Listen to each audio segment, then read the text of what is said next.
doing a lot of stairs lately and I'm learning more. So we wanted to do like a refinement video. So obviously we have a video where we show how to use a stair tread calculator. You need to watch that. But after you figure in your rise, how much your rise is in the stair tread calculator and how big you want your steps to be.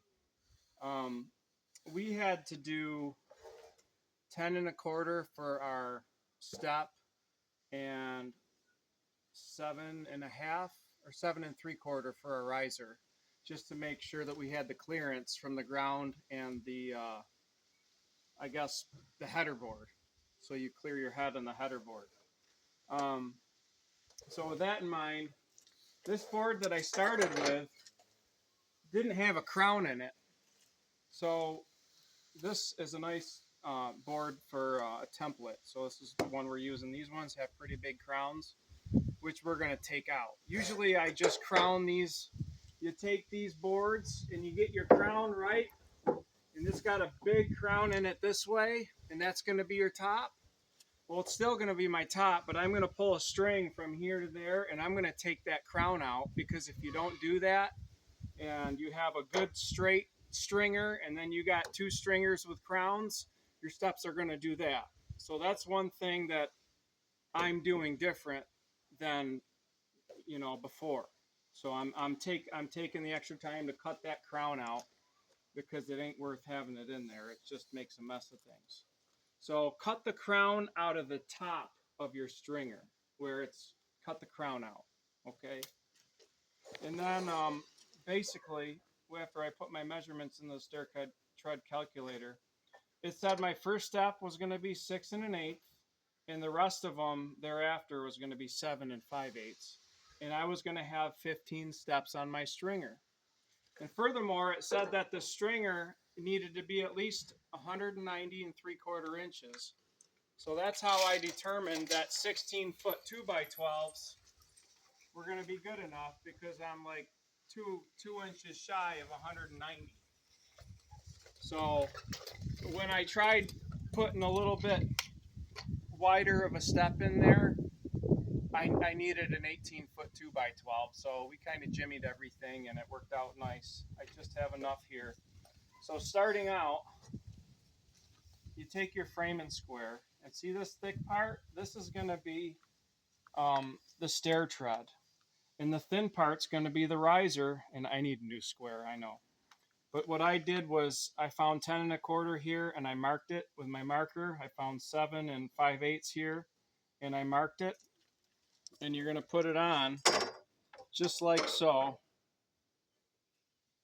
So your measurements are on the side of the square facing you, and just meeting the edge of the board. So there's 10 1/4, and here's my mark for 7 5/8.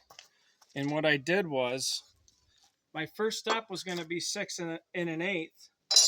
So put this speed square on here, and see 6 1/8 meets my edge.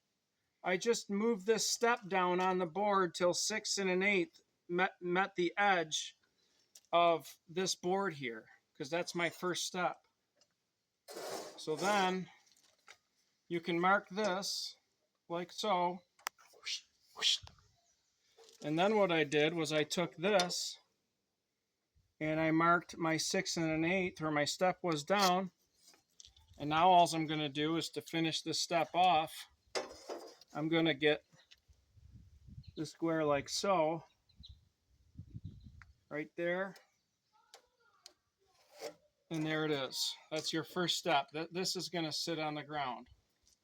And then, as you already know, see, thick part is for the stair tread, thin part's for the riser. We're just gonna, what I did was I worked it all the way down. All the way down. And that stair tread calculator, it made it perfect. So I got the 15th step here. Of course, what I had to do when I got to the end was my square wanted to run off the edge of the board. I basically took a straight edge, like so,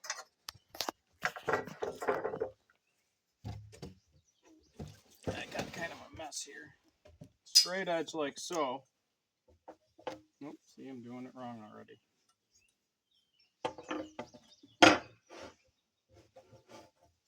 Oops, what am I doing? Okay, here we go. Got a mess here. So I took my straight edge. And see, this is going to be your last step, but it runs off the board. So you can use your straight edge, lay it next to it, and to get your mark up here. That way you know your top step is right. You don't want to guess at that. So, and obviously this one don't matter because this is our last step. So here's my mark on the edge of the board.